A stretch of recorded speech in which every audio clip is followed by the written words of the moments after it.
Сәлем достар, сіздермен керемет кино. Бүгін сіздерге жетім өскен вундеркинд жігіттің ерекше қабілеті жөнінде айтып берем. Видеоны бастамас бұрын каналға жазылып қолдау көрсетіп қоюларыңызды сұраймын. Бұл мен үшін үлкен жетістік. Бұл Уилл Хантинг. Ол үйде кітап оқып отырған кезде досы Чаки Салливан келеді де екеуі университетке жол тартады. Ал бұл профессор Джеральд. Ол студенттеріне семестрдің соңында Фурье теоремасының кім дұрыс шешімін тапса, соның есімі ғылыми газетке жарияланады деп айтады. Уилл осы университетте еден тазалаушы қызметін атқарады. Бір күні ол осы тақтадағы теореманың шарттарына қызыға қарайды. Кейін ол Чакпен бірге барға барады, бірақ Уилли ол жақтан үйге кетіп қалып көрген теореманың шешімін ойлай бастайды да келесі күні тақтаға оның жауабын тауып жазып қояды. Солайша келесі күні Джеральд Массачусетс технологиялық университетінің студенттерімен кездесуге келіп, мына теореманы кім шығарды деп сұрайды, бірақ студенттердің барлығы үндемейді. Осы кезде Уилл, Чак, Морган және Билли бейсбол ойынын көруге барған сәтте трибунадан оны бұрындары әрдайым мазақ еткен бұзық жігітті қызымен көреді. Кейін олар тамақ алуға шыққан сәтте тағы да әлгі бұзық жігіт жанындағы достарымен бір қызды ренжітіп жатқанын көріп, олар бұзық жігіттерді ұрып тастады. Сол кезде полиция қызметкерлері келіп, Уиллиді ұстап алған кезде ашулы Уилли полицейскийдің біреуінің бір ұрғаны үшін оны ұстап алады. Осы уақытта Джеральд студенттердің барлығы жиналып отқан аудиторияға кіреді. Олардың барлығы теореманы кім шешкенін білгісі келеді.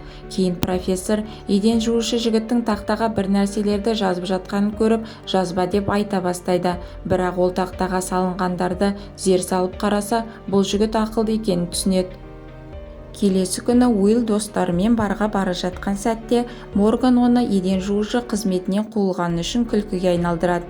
Ал Чак болса екі қыздың басын айналдырып отыр. Сол сәтте жандарына Кларк есімді студент келіп, Чакты төмендетіп тарихты керемет білетіндігіне мақтана бастайды. Сосын бұл іске Уилл араласып, өзінің білімділігін көрсеткен кезде Кларк не істерін білмей ыңғайсызданады. Сол кезде Уилл оған далаға шығып сөйлесіп келейік деген кезде жігіт қорыққанынан кетіп қалады.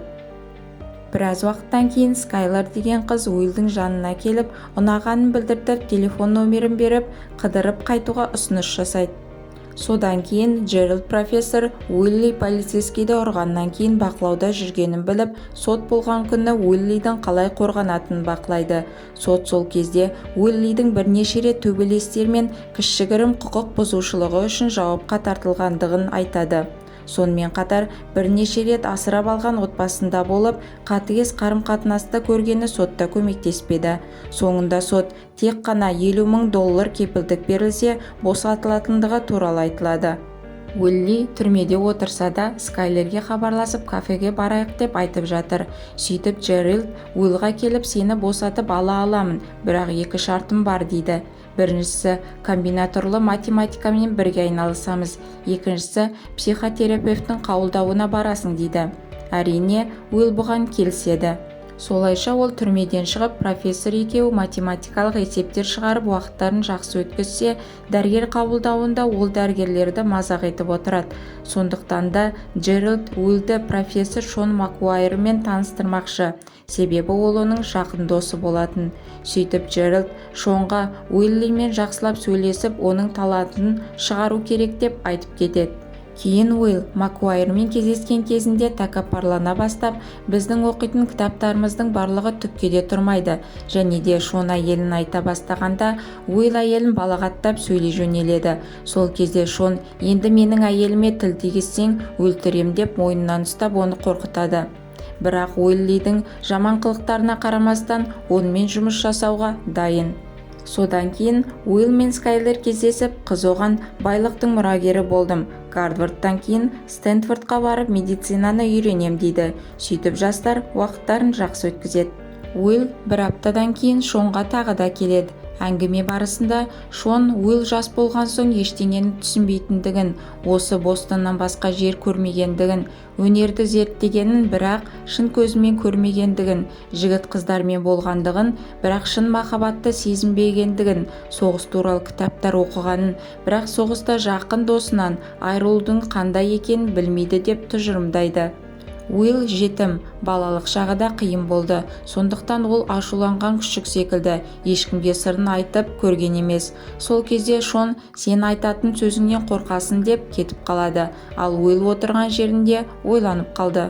Кешке жігіт Скайларға хабарласып үндемей тұтқаны қоя салады. Сосын ол қайтадан Шонға барып кеш бойы үндемей отырады. Сол кезде Шон оның әлі ашылып сөйлеуге дайын еместігін түсінеді. Солайша біраз уақыттан кейін Уилл сөйлеп анекдот айта бастайды. Сосын ол бұрынғы болған қыздарына ұқсамайтын қызды кездестіргенін айтқанда Шон оған хабарлас дейді.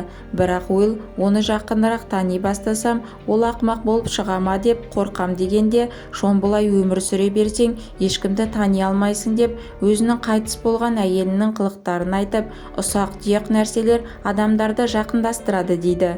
Ешкім бұл өмірде керемет емес, қарым-қатынас жасап көру керек деп, әйелі өлгеннен соң менде басқа әйел болмайды дейді. Уилл сол кезде сізде бұлай жүре берсеңіз ешкімді тани алмайсыз деп жауап береді. Солайша Уилл Скайлерге келіп көптен келмеген үшін кешірім сұрап кездесуге шақырады. Бірақ Скайлерге атомды спектр есебін шығару керек екен. Біраз уақыттан кейін Уилл есебін шығарып әкеліп, мен сені сағындым деп екеуі бірігіп иттер жарысына барады. Сөйтіп Скайлердің иті жеңіске жетеді. Сол отырыста Уилл өзі туралы ашылып айта бастайды. Келесі күні Скайлер Уиллға оның жақын достарымен және жақын адамдарымен танысуға асықпын деген соң Уилл қызды достарымен кездесуге алып барып көңіл көтеріп қайтты. Сол уақытта Джеральд Шонға келіп, Уиллидің болашағы туралы, яғни ақылды жігітке жұмыс туралы ұсыныстар келіп жатқандығын айтқан кезде Шон оған Уилл әлі дайын емес деп айтады. Бірақ профессор Уиллдің ғалым болатындығына сенімді, сондықтан шешімді Уилл өзі қабылдасын дейді. Сөйтіп, жұмысқа тұруға келісуге келгенде Уилл өзінің орнына Чакты жіберіп бармай қалады. Ал Уилл болса Скайлермен кездесіп отыр. Сол кезде Скайлер бұл жерден кетейік дейді. Бірақ ол мұндай маңызды шешім қабылдай алмайтынын және жетім екендігін, балалық шағында қорлық көргендігін айтады. Солай болса да, Скайлер мен сені жақсы көремін дегенде, Уилл мен сені жақсы көрмеймін деп кетіп қалады. Біраз уақыттан кейін профессор кіріп, жұмысқа тұруға сөйлесуге бардың ба деп сұрағанда, орныма Чакты жібердім деп Джеральдтың ашуына тиеді. Уилли оған барлық өмірімді теореманы шешумен өткізгім келмейді деп теореманың шешімдерін жағып жібереді. Содан соң Уилл ұлттық қауіпсіздік ұйымына келіп, неге жұмыс жасағысы келмейтіндігін түсіндіреді. Кейін ол тағы да Шонға келеді. Шон оған, сен жан-жағыңнан тек жаман нәрселерді көресің, сондықтан да жақын адамдарың жоқ дейді. Сен осы өмірде нені қалайсың деген сұрағына Уилл бос нәрселерді айтып кеткен соң Шон оған шығып кет дейді. Солайша Уилли Скайлерге хабарласып қоштаспақшы. Скайлер оған сені жақсы көремін дегенде оған тек сау бол деп жауап қайтарады. Кейін қыз басқа жаққа ұшып кетеді. Ал қазір Уилл Чакпен бірге құрылыс жасайды. Чак сол кезде Уиллиға мұндай талантыңмен босқа уақытыңды өткізіп жүрсің, сен танымал болар едің дейді. Сол кезде мына жақта Шон мен Джеральд Уилл туралы дауласып жатыр. Шон оған Уилл ешкімге тәуелді болып қалғысы келмейді дегенде, профессор ашуланып тұрғанда Уилл кіріп келеді. Шонның қолында соттың қағазы. Онда ол бала кезінде асырап алған адамдардан қорлық көргендігі, ішкі шәкесі үнемі ұратындығын оқиды.